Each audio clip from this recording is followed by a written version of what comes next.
Il est compliqué dans un monde où les héros meurent et reviennent à la vie à répétition de créer de l'enjeu dans leurs aventures, de faire oublier aux lecteurs qu'il y a très peu de chances qu'il leur arrive quoi que ce soit, puisque la suite de ce qu'ils sont en train de lire sort le mois prochain. Aussi, certains ont développé des techniques narratives brutales pour nous convaincre qu'il peut arriver n'importe quoi dans leur récit, pour nous convaincre qu'aucun héros n'est à l'abri, pour créer de l'enjeu. Bonjour à vous, je suis Mister Boîte Jaune, et aujourd'hui nous allons voir ensemble comment sur un combat de 7 pages, Brian Michael Bendis et Olivier Coipel vont créer de l'enjeu.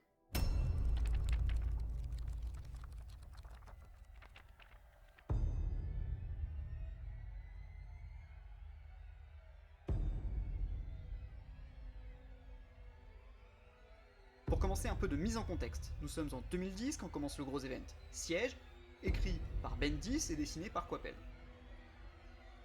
Après la guerre civile, être un super-héros non récensé est illégal, et Iron Man, leader du mouvement pro-récensement, prend la tête du Shield. Malheureusement pour lui, ce moment de division au sein de la communauté super-héroïque servira aux Skrulls, une race extraterrestre métamorphe, pour lancer une invasion secrète en s'infiltrant partout dans notre société. Éclate alors presque trop tard une guerre entre nous et les Skrulls que l'humanité remportera.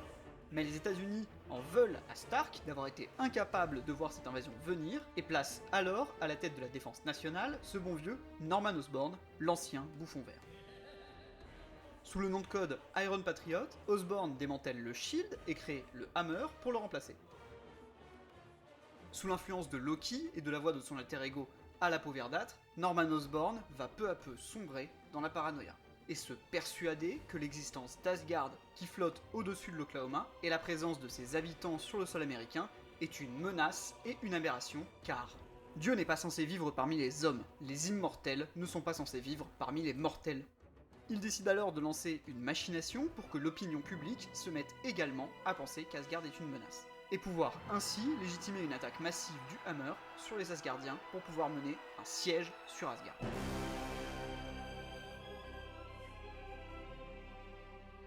Si vous vous demandez comment Asgard s'est retrouvé à flotter au-dessus de l'Oklahoma, j'ai sorti le mois dernier une vidéo qui parle de mon amour pour le personnage de Thor, et qui répondra sûrement à vos questions.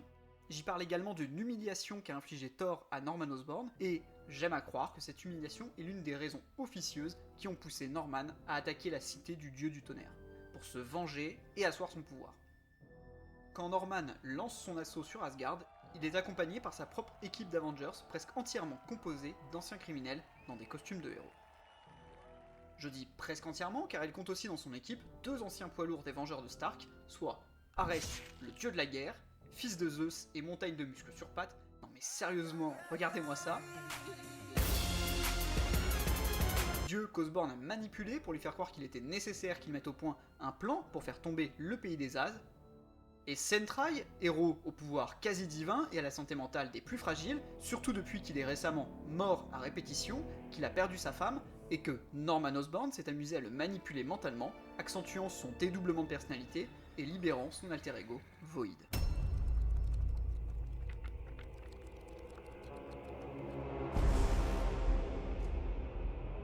Après avoir expédié la première partie de la vidéo, on peut enfin s'attaquer aux choses sérieuses. Alors que la bataille fait rage entre les As et les troupes du Hammer, Ares réalise qu'Osborn l'a manipulé. Il décide de se venger en fonçant sur l'Iron Patriot pour lui trancher la tête. Il lève sa hache au-dessus de son ancien allié quand quelque chose attire son regard. C'est Sentrai qui, d'un coup de poing, va empêcher le dieu de la guerre de tuer Norman. Maintenant qu'on en est là, il faut que vous sachiez que Bendis voulait que les événements de siège soient accessibles à quasiment n'importe qui, même ceux qui ne suivent pas assidûment tous les événements qui ont conduit à cet event.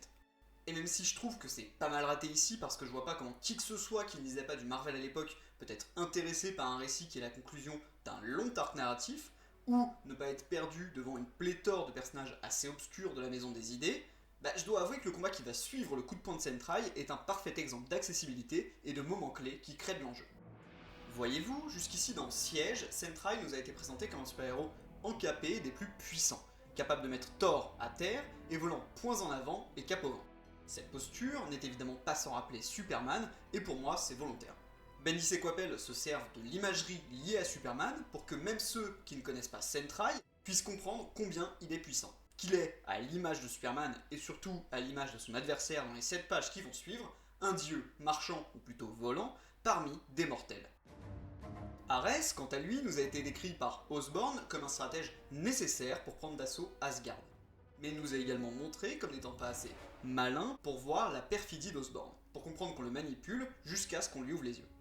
On nous le présente également comme étant tête baissée, préférant croire Osborne et attaquer ses anciens alliés plutôt que de chercher des réponses, puis fonçant sur l'Iron Patriot sans couvrir ses arrières dès qu'il apprend sa manipulation. Et évidemment, c'est le dieu de la guerre. On comprend donc qu'il n'est pas n'importe quel pecno masqué. Comme je le disais, ce combat est d'une accessibilité folle. N'importe qui peut comprendre qu'on a là deux surhommes, membres d'une même équipe depuis longtemps, qui vont s'affronter car ils ont été manipulés par le même homme. Jusqu'ici, le récit n'avait fait que voler avec fluidité d'affrontement en affrontement, sans vraiment s'arrêter sur l'un d'eux. Avec ce coup de poing, il va pour la première fois ralentir, prendre le temps, prendre 7 pages pour laisser à Arès et Sentrai le temps de s'affronter, presque sans prononcer un mot. Car si, jusqu'ici, le récit avait été particulièrement bavard, outre cris et onomatopées, les 7 pages de combat ne contiennent quasiment aucune parole, si ce n'est celle d'Arès annonçant sa déception et sonnant la fin de son amitié avec Sentrai pour sonner le début d'un duel à mort.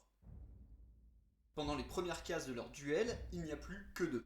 Asgard, théâtre de l'affrontement, en est réduite à une masse un peu floue et fumeuse, et le combat au sol entre les troupes du Hammer et les Asgardiens n'existe plus. Puis Sentrai, dans un torrent de destruction, met à terre le dieu de la guerre, dans une case qui vient nous rappeler que le combat au sol a toujours lieu, seulement pour nous montrer que tous s'arrêtent de se battre devant la destruction et la puissance qui se dégage du duel entre Arès et Sentrai. Les cases elles-mêmes semblent trop petites pour contenir les combattants d'un si grand affrontement. Et, dans un dernier cri, Arès, qui a déjà perdu son casque et son épée, brandit sa hache vers son ennemi. Comme il le dominait déjà dans les airs, Sentrai le domine au sol et d'un seul coup met fin à son assaut. Il attrape le dieu de la guerre à la gorge, son visage rougit sous la pression des doigts de son ancien allié, puis...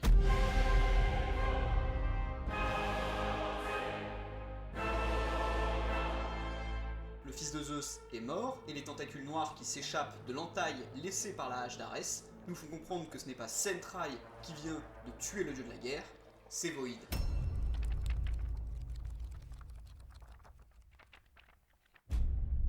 Et on en arrive enfin où je voulais en venir.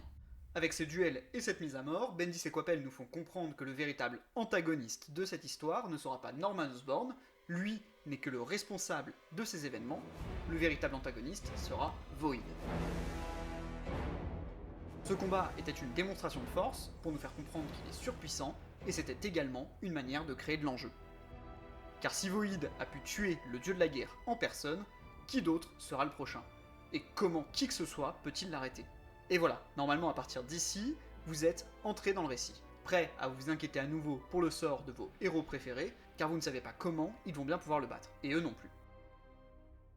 D'ailleurs, cette technique de tuer brutalement des personnages principaux en début de récit, pour mieux nous impliquer, c'est un truc que Bendis a pas mal fait tout au long de sa carrière. Pour finir, je ne trouve pas que Siege soit un event incroyable ni indispensable. Je vous conseillerais même d'éviter de l'acheter si vous ne l'avez pas lu, parce que je viens de vous en spoiler la meilleure partie. Mais je trouve que ce combat remplit parfaitement son rôle, parce que n'importe qui est capable de comprendre ses tenants et aboutissants, et qu'une fois qu'Arès est mort, on est pleinement impliqué dans le récit. Le dieu de la guerre vient de mourir sous nos yeux, et on veut savoir comment qui que ce soit va pouvoir arrêter son tueur, alors on tourne la page.